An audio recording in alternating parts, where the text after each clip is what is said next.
Alright, so you guys know I love being outdoors, and I really like camping in cool places like Cumberland Island, and I wanted to take you guys along with me as I go to Cumberland Island to camp this summer when I was trying to get my Milky Way photo. Now it takes a little bit to get there, so be prepared for that. You either have to take a private boat or the ferry that's there.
This is actually a pretty economical way to travel to somewhere really cool, is camping at a site like this, because the ferry's only $20 and the campsites themselves are like $9 to $22 depending on which ones you get.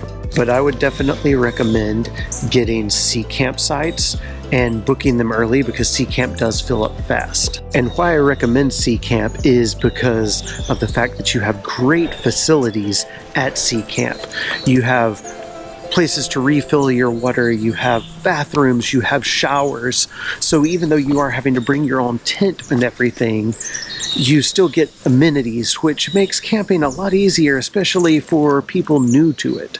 There's also a ranger station on your way in to sea camp from the ferry, where you can get information and everything you need. Sometimes they have a few provisions there and stuff that you can pick up, but definitely be prepared to bring your own food and things to light a fire with and all that kind of stuff, because it's not, you know, going to a hotel. You do need to be prepared. And obviously I would recommend not going in the middle of summer like I did. I had to do that because of trying to capture my photo, which, if you want to see the movie about that, I'm in consideration for some really cool film festivals, and hopefully I'll be selected into those, and you can see kind of the journey of trying to capture this image for 5 years. But yeah, once you get to your campsite, you can get it all set up. There's nice bear boxes for everything. I mean, there's obviously not bears on the island, but it's to keep your food from, honestly, the raccoons and bobcats and the wild pigs. They are a mess if you don't put your food in there. I started camping there before they had those boxes, and oh my goodness, it was a nightmare with all the animals trying to get to your food or your trash and everything. So make sure you put all your food and stuff in those boxes.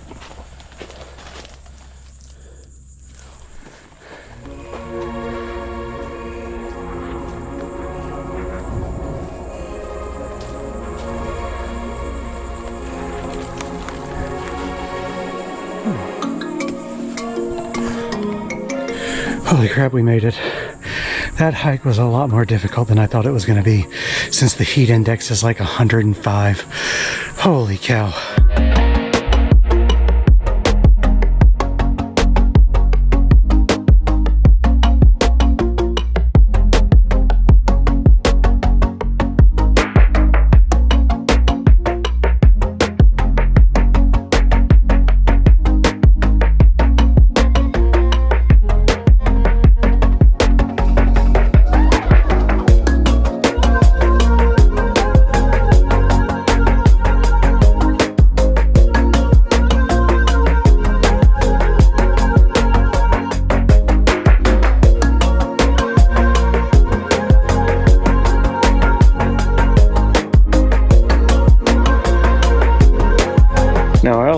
mention the tent that I'm using is the Snow Peak Alpha Breeze tent. Super cool tent. I talked about it in a few previous videos, but it's a 3 to 5 person tent, but realistically it's a 3-person tent, or a 2-person or 1-person tent if you just want a lot of space, which is what I really like about it. And the space not only extends footprint wise but height wise. I'm 6'3", like 1.9 meters, and I can fully stand up in this tent, which is awesome because for whatever reason I like to feel like I have room inside a tent. Like, I don't like little coffin tents. And this tent is just super cool. It's easy to set up. It has 4 giant openings with screens on them that give it that breeze name, because when you're in a hot climate like Cumberland Island, you can just let the breeze blow through and everything, and it's just so awesome. But then you also have a rain fly that has an awning, and you can also shut everything down if you need more warmth or need to keep out the rain or whatever. But just really cool options and features that make this tent so cool to me. And I freaking love how easy it is to set up and tear down. That cannot be underestimated. Super cool tent. Definitely check it out if you're looking for a tent, because it's not the cheapest tent out there, but it's also not the most expensive. And for your money, you're getting an incredibly well-built tent that's easy to use and gives you loads of space.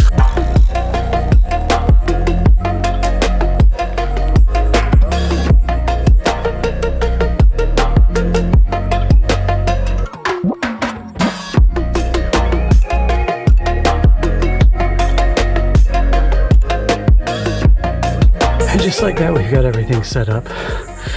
It took about 30 minutes, and that was longer than I was expecting because I'm so sweaty and so wet from the humidity that the metal poles kept slipping out of my hands for me to clip them into those little metal pieces at the bottom to make them tight.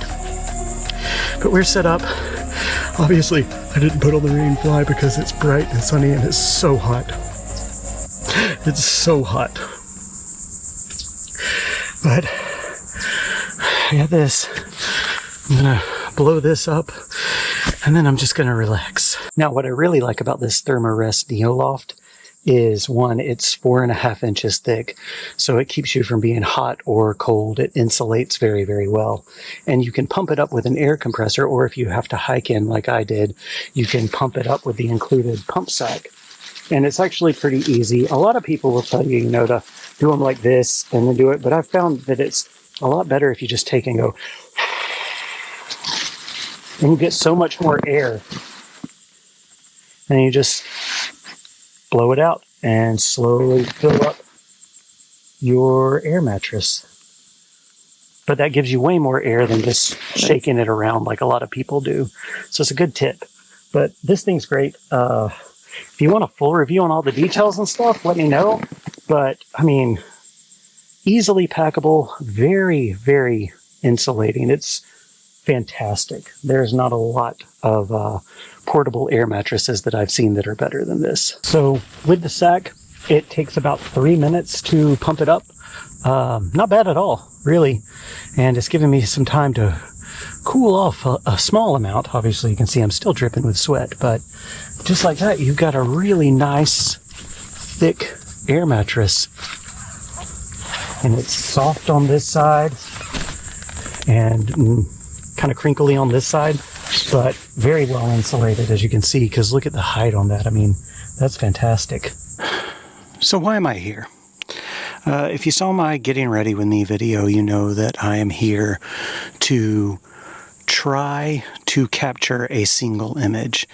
If I'm successful when you see this video, you'll hear about it next. If I'm not, then I'm going to play it close to my chest, because I've legitimately been trying to get this for 5 years. But what I want to do is I want to capture the Milky Way perfectly aligned over the Dungeness ruins. And obviously you need to come here on a new moon day when the Milky Way is in this area and it can line up. So you don't get many days out of the year that you can actually do this. That's why it's hard, and it's in the middle of stormy season. Like, we're right at the start of the hurricane season, and it goes the whole time the Milky Way will be here. So it's a tough thing, but it's something that I really want to do because I just think it would look so cool.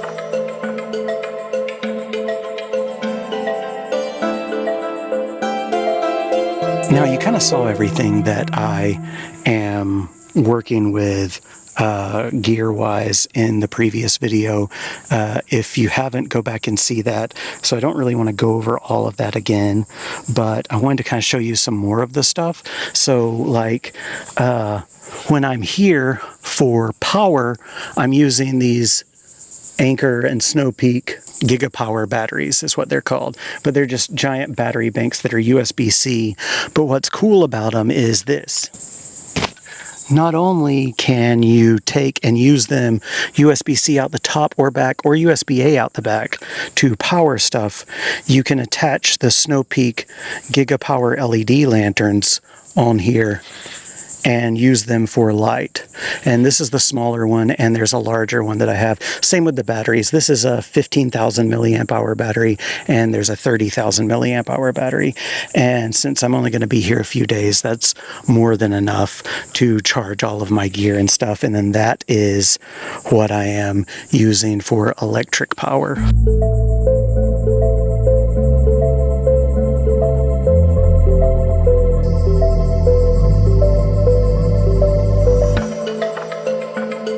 Now, just for food, I'm going to use the Snow Peak Gigapower and dehydrated food and just boil water.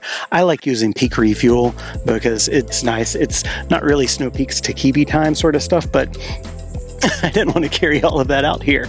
And I like this thing because it's super easy.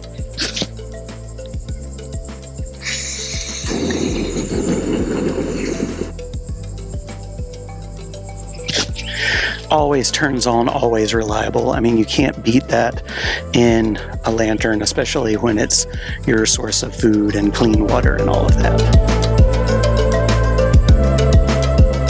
But yeah, I think now I'm just gonna sit here and read a book and kind of hang out and try to stop sweating because, ooh, good Lord.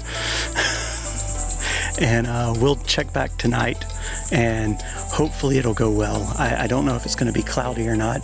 The clouds keep moving in and out all day, so who knows at this point, but we're going to try and hopefully we'll be successful.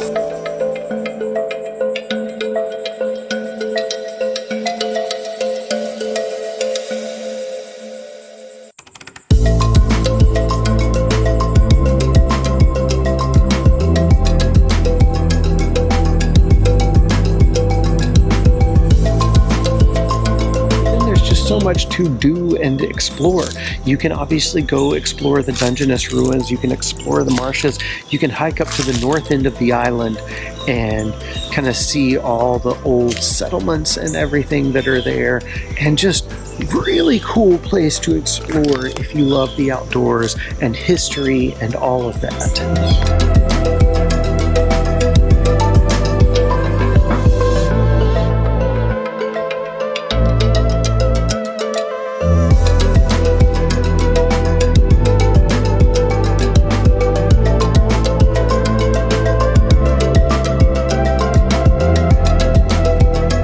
Definitely check it out. It is one of my favorite places to go and visit in the whole state, and it's just a cool experience, and it's not like overly crowded and stuff because of the difficulty getting there. But once you get there, you can have a lot of fun camping even if you're not used to camping.